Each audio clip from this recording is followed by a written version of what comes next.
Let's hit on Nuggets Lakers real quick. We should talk about Jamal Murray. So Jokic has not played with an all-star teammate. He's had teammates that have been all-stars in other places, but he's never had a teammate make an all-star game.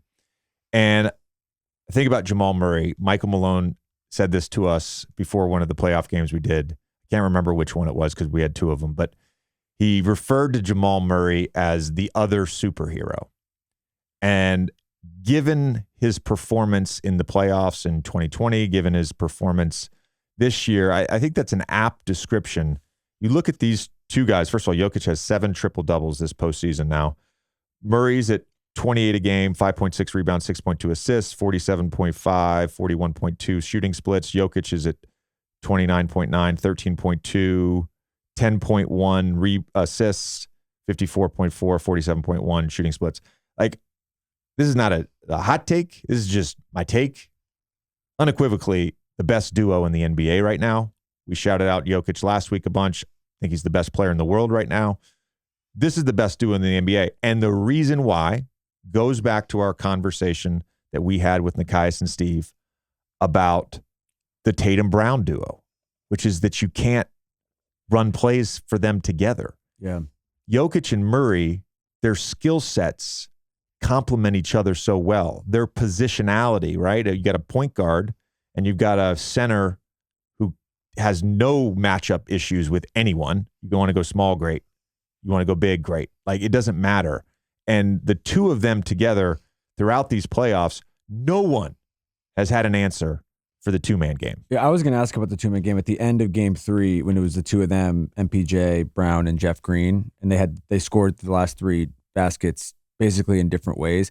Like, does it really matter who the other 3 are when those two are like playing like this? Because it does kind of feel like those guys. I mean, we will get into the rest of that depth on that team and how well Brown and KCP and everyone has played, but it does feel like they can almost throw a bunch of different people out there and get a positive result when they're cooking like this.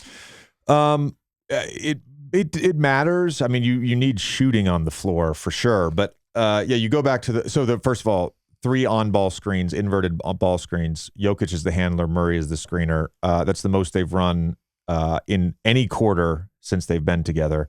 They get a 3-pointer for Jokic out of it. Murray slips. He gets a layup. Then they create an open 3 for Bruce Brown. He misses. Jokic gets the rebound, and he gets fouled.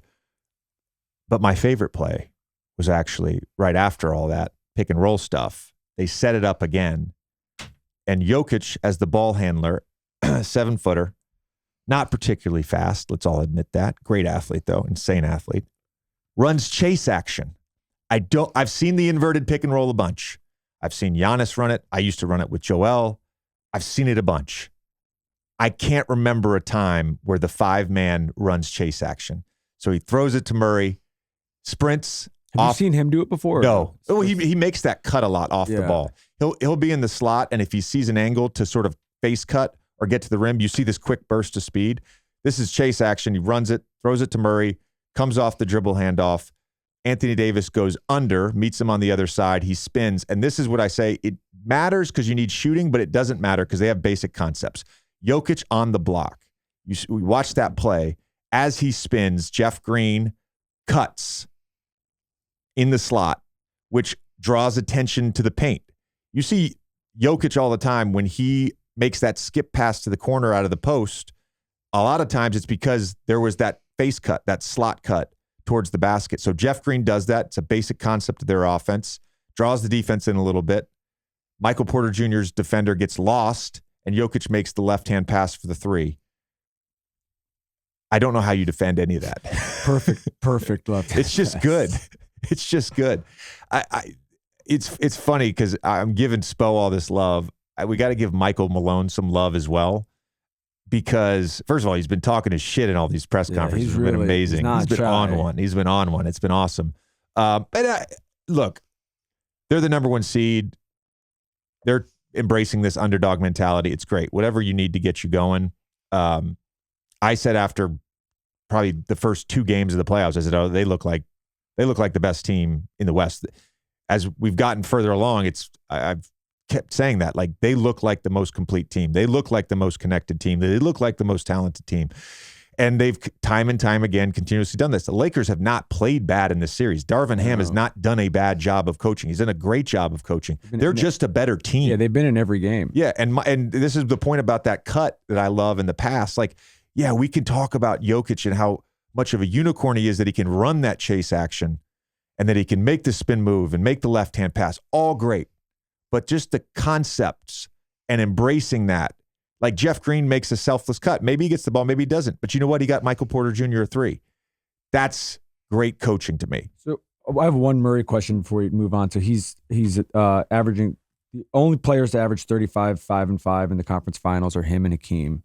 My question was like, they're different players, but comparing why he's been able to do this to this Lakers defense and like Steph and Ja could not, for example, besides the Jokic factor, have you seen stuff with the post-ups? Is there something about his physicality that has presented more of a challenge for what is objective? I mean, it was the best defense in the playoffs going into the series.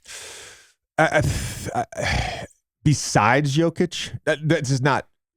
A lot of it is a lot of Jokic. A lot of it is Jokic because, again, it's a very different 2-man action, right? So with Steph, you're just like, I'm gonna bring Anthony Davis away from the basket, and Steph, of course, his assist, and shots created volume went way up, right? You're not going to do that with Murray necessarily because you have Jokic behind the defense. You don't want that. So it's a little bit different. But having said that, I think this is not a comparison to Steph at all, because I think Steph off the dribble and in ISO, all that stuff, he's great. Like, he's great. Some of it is just Murray's own self-shot creation. He's made 6.3 jumpers per game off the dribble. Over 6 jumpers a game. That's insane against a great defense. Yeah. But some of those, again, are off dribble handoffs with Jokic, ball screens with Jokic. So this is why I go back. Like, it's great to have talent.